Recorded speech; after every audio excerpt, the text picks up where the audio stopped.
Malam itu hujan turun rintik-rintik. Kabut tebal menutupi jalan setapak yang mengarah ke hutan belakang desa. Di antara gelap dan nyaring suara tonggeret, seorang lelaki tua dengan tongkat kayu melangkah pelan namun pasti. Matanya menatap tajam ke depan, seolah tahu persis arah yang dituju. Karyo, lelaki renta itu, membawa sebuah bungkusan kain putih di tangannya. Di dalamnya, berisi kepala ayam hitam yang baru saja disembelih, segenggam beras kuning, dan sehelai rambut milik cucunya, Dani. Ia menatap isi bungkusan itu dengan berat hati, namun tekadnya sudah bulat. Anak itu harus jadi tumbal, bisik Karyo pelan. Kalau tidak, semua yang kuinginkan takkan pernah datang. Sudah lama Karyo hidup dalam kemiskinan. Rumah reot berdinding bambu, sawah yang tak lagi subur, dan usia yang tak lagi kuat untuk bekerja. Tapi ia tak rela mati sebagai orang tak berguna. Maka ia menemui Mbah Bekel, dukun tua yang dikenal punya hubungan dengan makhluk halus di Gunung Lumbung. Di tengah hutan, ia sampai di sebuah batu besar. Di sanalah tempat perjanjiannya akan dimulai. Mbah Bekel sudah menunggu, duduk bersila dengan mata terpejam. Di sekeliling mereka, aroma kemenyan menguar. "Sudah kau bawa semua syaratnya?" tanya Mbah Bekel. Karyo mengangguk dan menyerahkan bungkusan. Mbah Bekel membuka kain itu. Ia mencium rambut Dani dalam-dalam. Cucu satu-satunya. Darah segar, darah suci. Cocok untuk pemanggilan. Karyo menunduk. Dadanya sesak. Dani adalah cucu yang diasuhnya sejak kecil. Orang tua Dani, anak perempuannya, bekerja di luar kota dan hanya pulang sebulan sekali. Tapi keserakahan telah membutakan hatinya. Kalau kau siap, malam bulan mati nanti, cucumu harus tidur di rumahmu. Jangan ada yang tahu. Dia akan diambil saat jam 3 pagi. Tidak akan ada yang tahu, ucap Karyo pelan. Matanya berkaca-kaca. Tapi ia tetap mengangguk. Hari-hari berikutnya, Karyo bersikap seperti biasa. Ia bahkan bersikap lebih baik kepada Dani.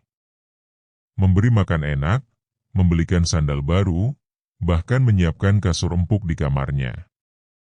Dani, bocah 13 tahun yang polos, tidak curiga apapun. Ia merasa aneh, tapi menganggapnya sebagai bentuk kasih sayang kakeknya. Namun, takdir berkata lain. Seminggu sebelum malam penumbalan, ibunya Dani, Rika, datang dari kota membawa kabar mengejutkan. Aku ingin Dani pindah sekolah. Aku sudah daftarkan ke pondok pesantren di kota. Karyo terdiam. Bibirnya gemetar. Apa? Kenapa mendadak? Aku bermimpi aneh 3 malam berturut-turut. Dani dimakan ular hitam besar. Aku merasa dia harus dijauhkan dari desa. Maaf, Bapak. Tapi ini yang terbaik. Karyo pucat. Ia tahu betul, itu pertanda dari dunia gaib. Perjanjian pesugihannya terganggu. Dani akan keluar dari desa dan tidak bisa dijadikan tumbal. Saat Dani pamit dan mencium tangan kakeknya, Karyo hanya bisa menatapnya dengan kosong. Malam itu, rumahnya terasa lebih dingin dari biasanya. Sunyi. 1 minggu berlalu sejak kepergian Dani. Karyo mulai mengalami hal-hal aneh. Suara-suara desahan terdengar dari kolong rumah saat malam. Kucing hitam duduk di atap, memandangnya tanpa berkedip. Dan pada suatu malam, Karyo mimpi buruk, dirinya dicengkeram tangan besar berwarna hitam legam. Aku ingin tumbalku, suara dalam mimpinya bergema seperti gong besar. Pagi harinya, Karyo menemui Mbah Bekel. Dani sudah tidak bisa. Anaknya sudah dibawa ke pondok. Mbah Bekel menggeleng, tidak bisa begitu saja.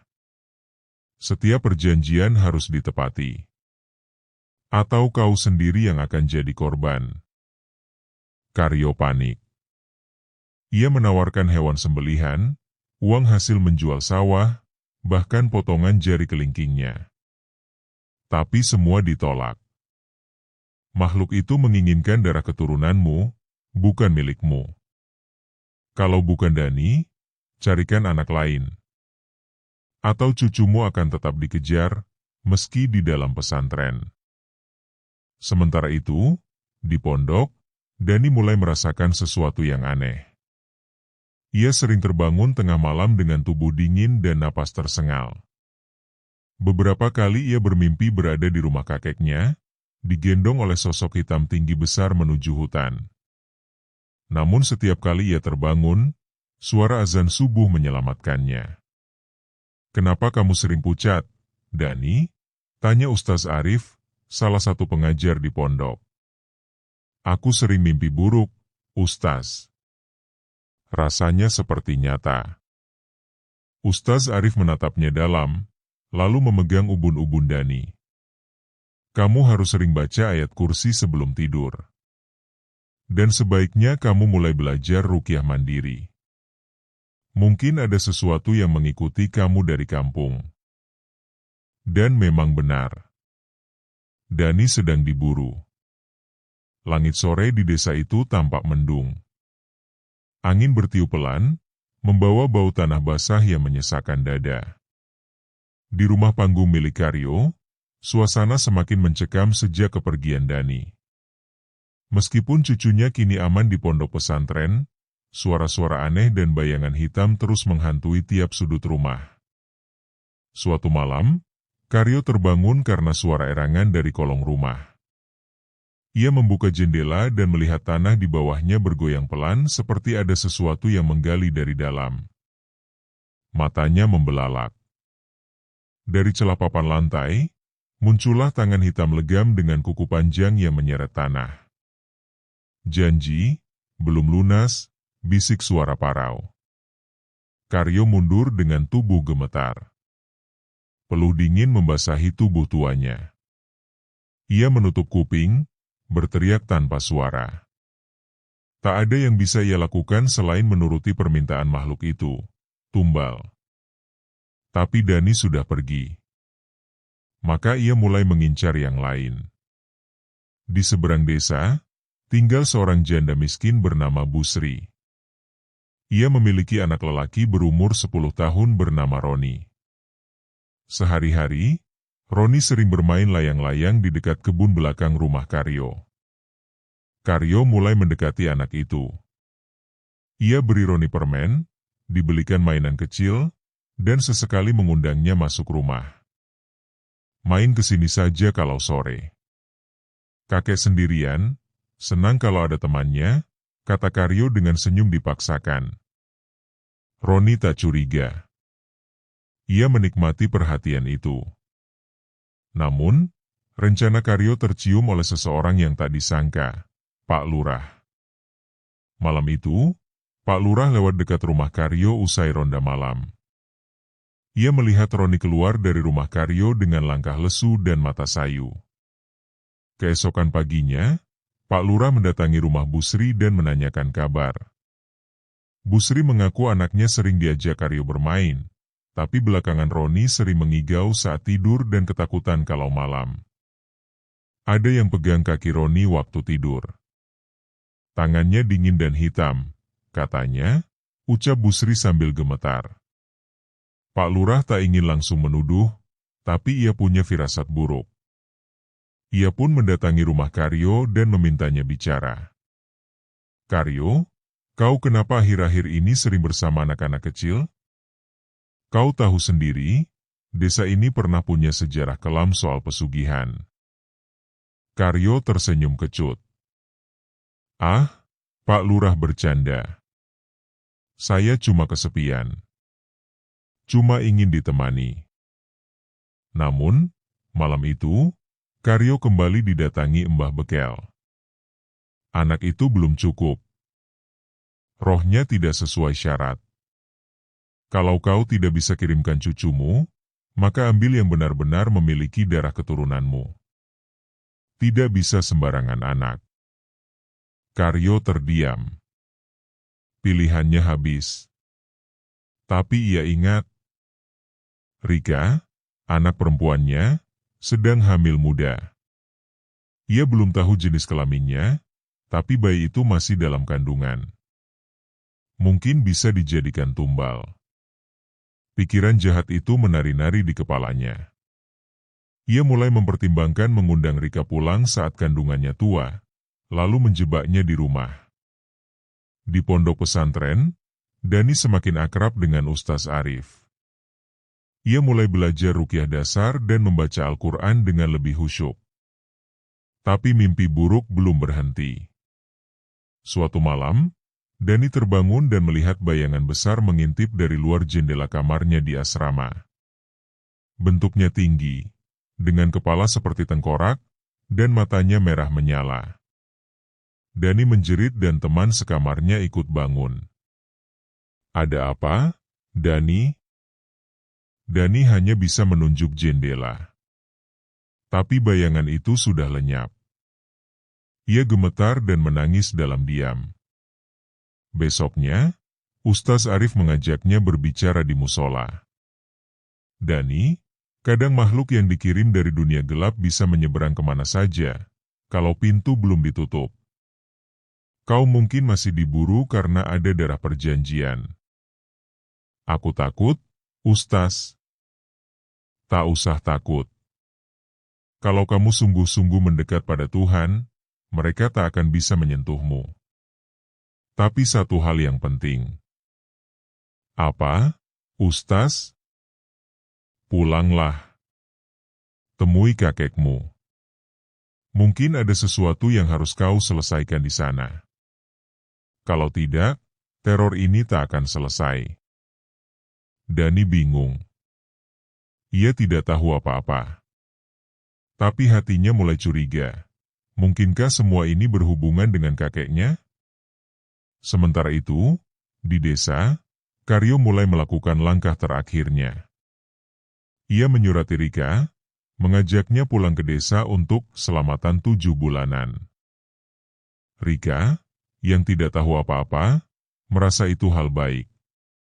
Ia pun menyanggupi, dan mengatakan akan datang minggu depan bersama suaminya. Karyo menyusun rencana.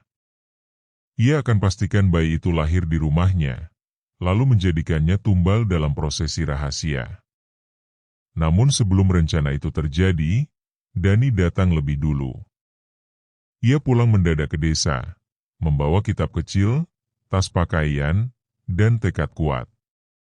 Kakek, Dani mau nginep beberapa hari, katanya sambil menatap wajah kakeknya dalam-dalam. Karyo tersentak. Ada rasa bersalah sekaligus kegembiraan. Tapi di balik itu, makhluk gelap sudah mulai tertawa. Cucunya kembali. Dan malam penumbalan baru sudah di depan mata. Malam itu, langit gelap seolah menelan seluruh cahaya bintang. Di desa, suasana terasa ganjil. Angin bertiup tak biasa, membawa bau kemenyan dan kembang setaman yang menusuk hidung. Rumah tua Karyo tampak lebih suram dari biasanya.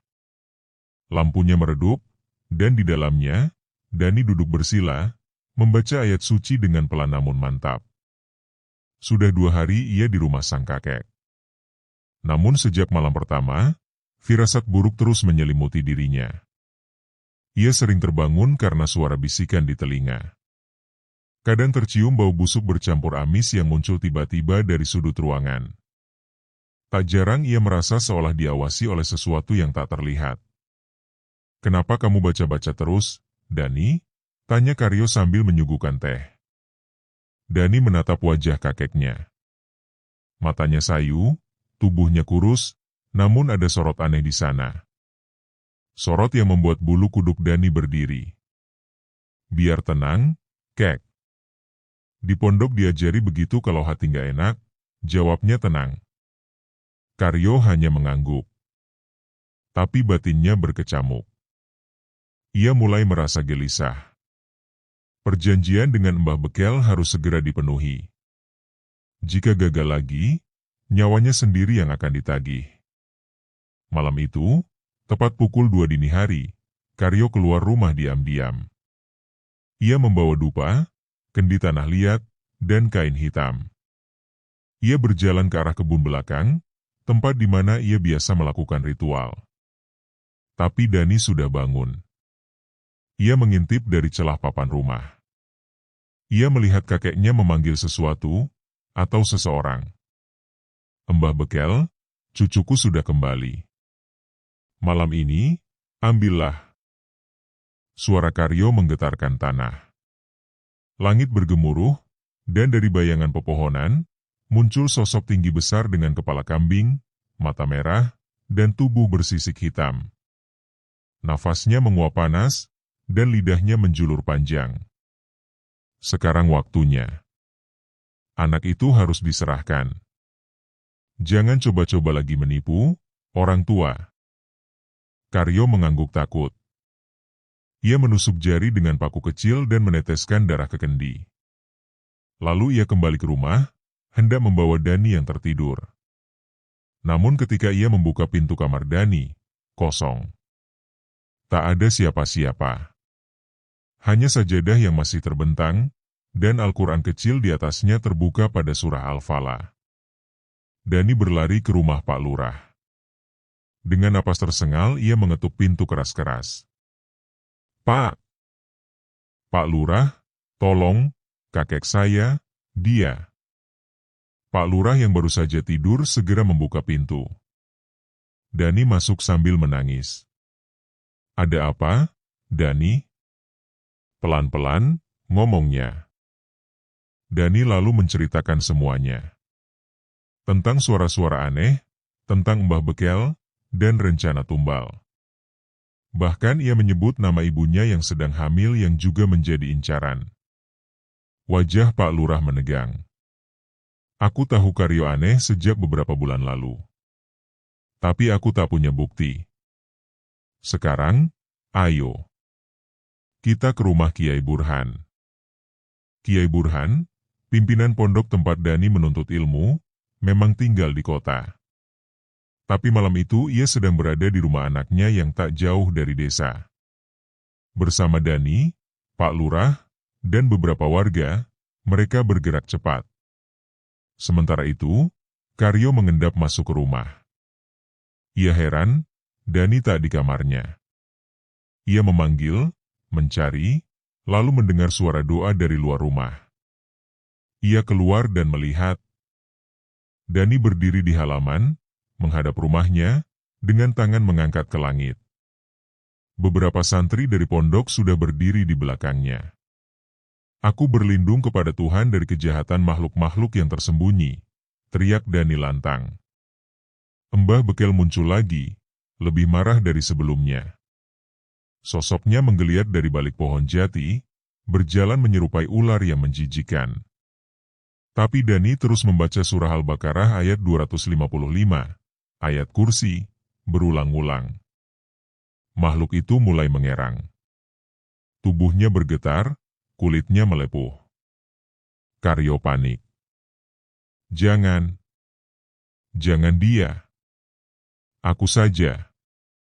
Aku gantinya, teriaknya sambil berlari ke arah Mbah Bekel. Tapi semuanya terlambat. Tubuh Karyo mendadak membiru. Urat-uratnya menegang. Mulutnya menganga lebar-lebar, dan dari dalam tubuhnya, asap hitam menyembur keluar. Ia terlempar ke tanah dan kejang hebat. Mbah Bekel lenyap dalam dentuman keras seperti petir, lalu senyap. Semua warga terdiam. Karyo tak bergerak. Dia sudah diambil, ucap Kiai Burhan lirih.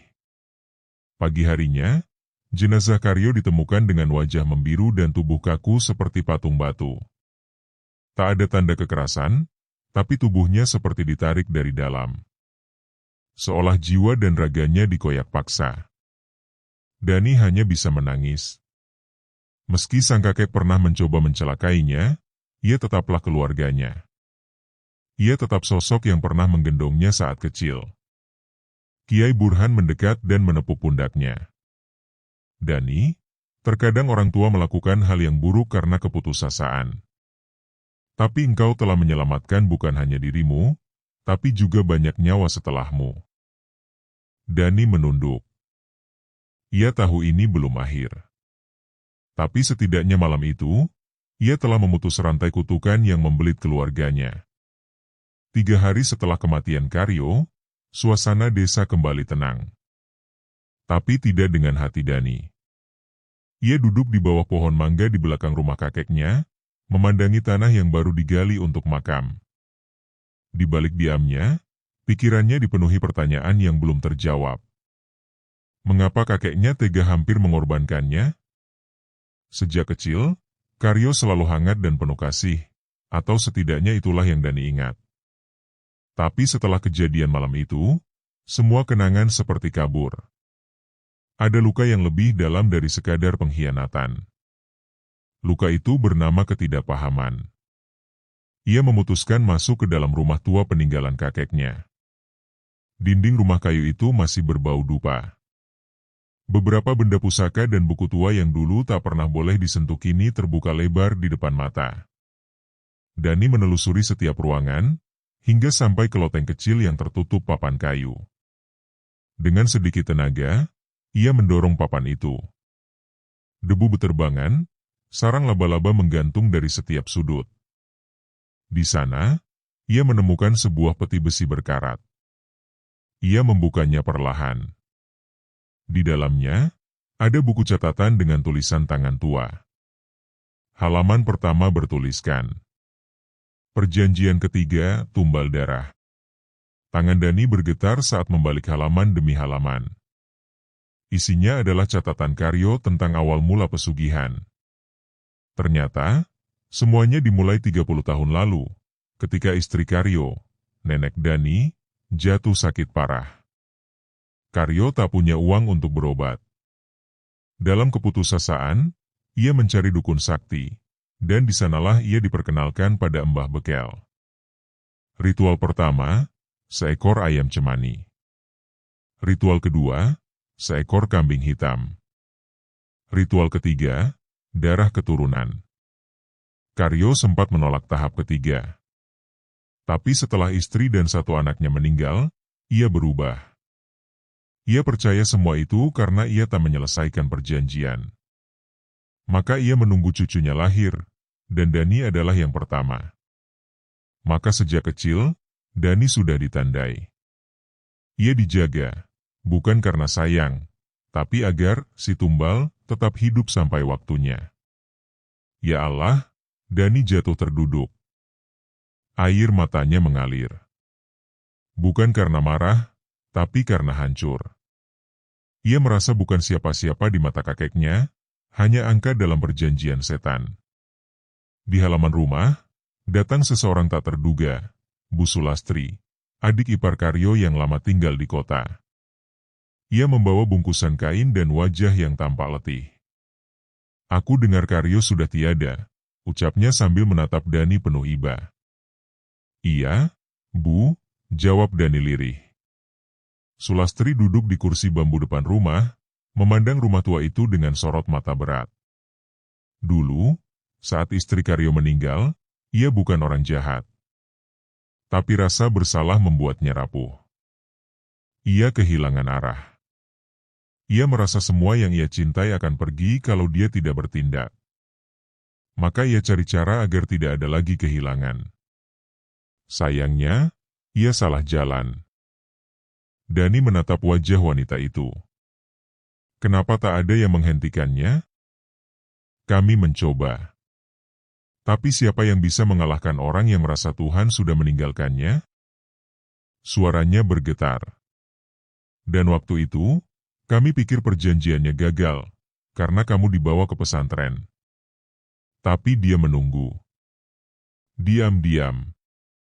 Dani menggenggam tangannya sendiri erat-erat. Semua ini seperti mimpi buruk. Sulastri menepuk bahunya. Tapi kamu bangun, Dani. Kamu kuat. Kamu tidak mengulang kesalahan yang sama. Beberapa hari kemudian, Dani bersama Pak Lurah dan Kiai Burhan memutuskan untuk membakar benda-benda milik Karyo yang berhubungan dengan pesugihan. Pusaka, kendi darah, boneka sesajen, dan catatan ritual dibakar di lapangan kosong. Sementara api membubung tinggi, Kiai Burhan membacakan doa perlindungan. Semoga semua rantai perjanjian ini putus. Jangan sampai keturunan berikutnya terkena imbasnya. Tiba-tiba, dari dalam api, terdengar suara seperti jeritan. Sekejap saja, lalu hilang. Semua orang terdiam. Angin berhembus, dan api padam secara ajaib. Hanya abu dan tanah hangus yang tersisa. Sudah selesai, kata Kiai Burhan.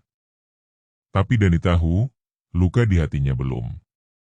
Malam itu, ia kembali ke pondok.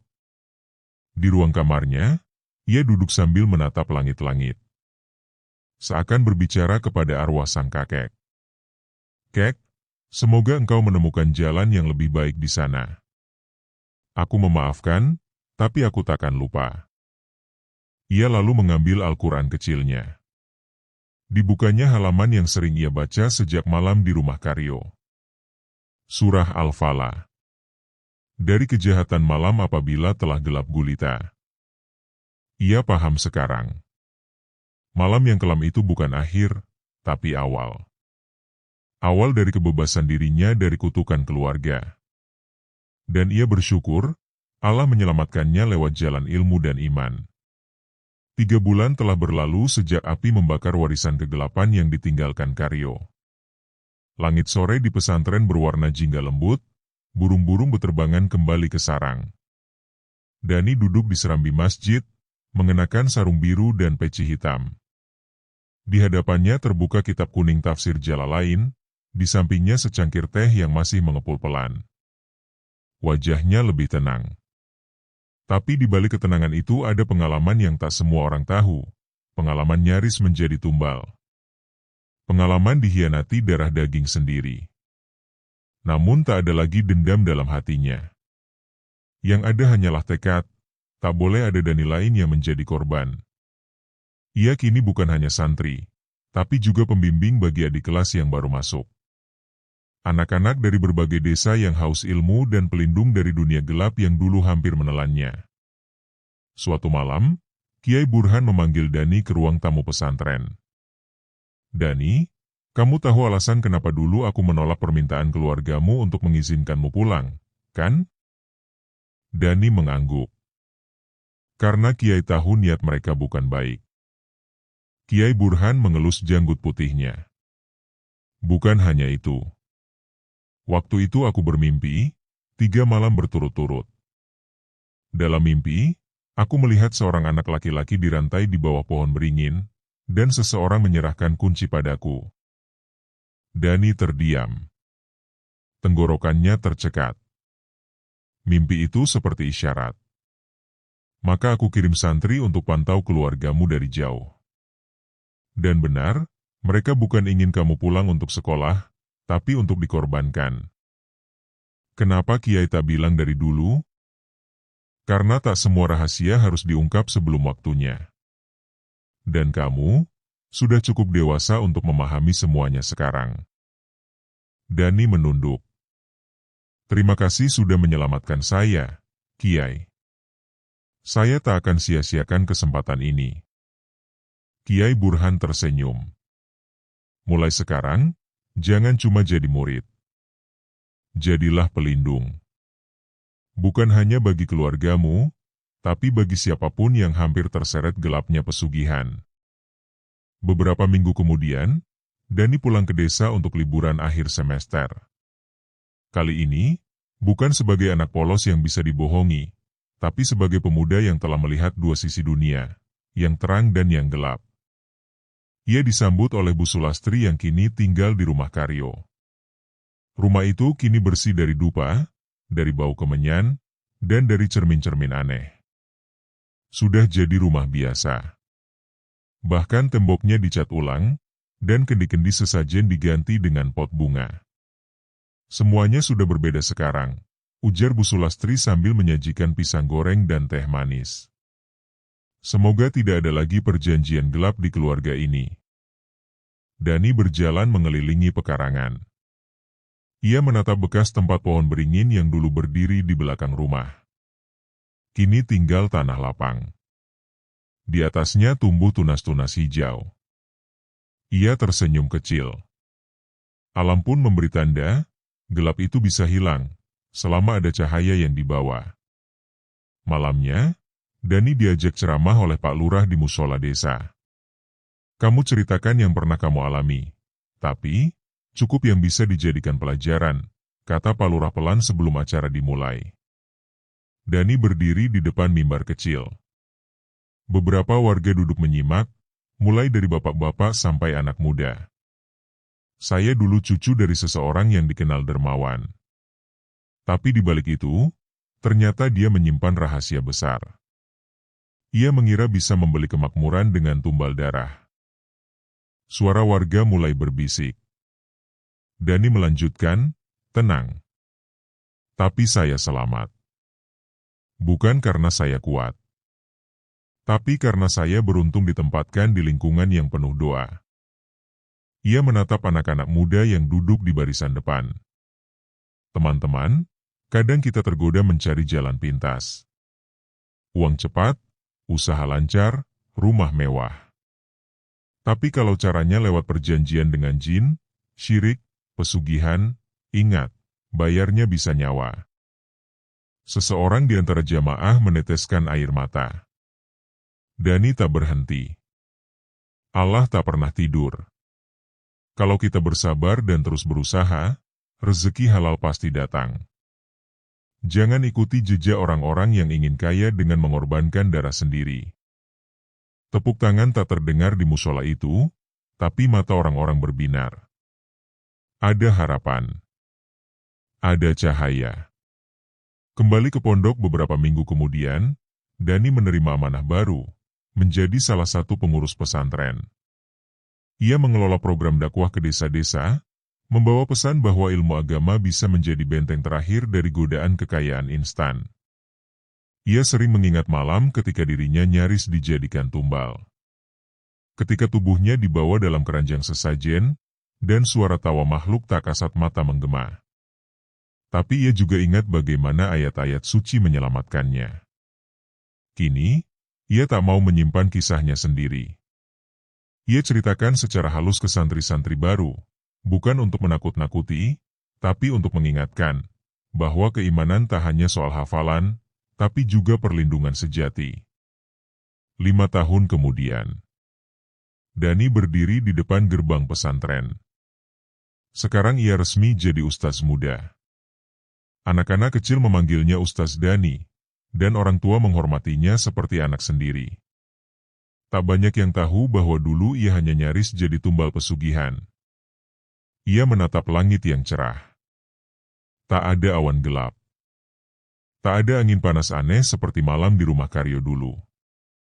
Ia tahu, selamanya ia akan dihantui kenangan itu. Tapi ia takkan takut. Karena kini ia tahu cara melawannya. Dengan ilmu. Dengan doa.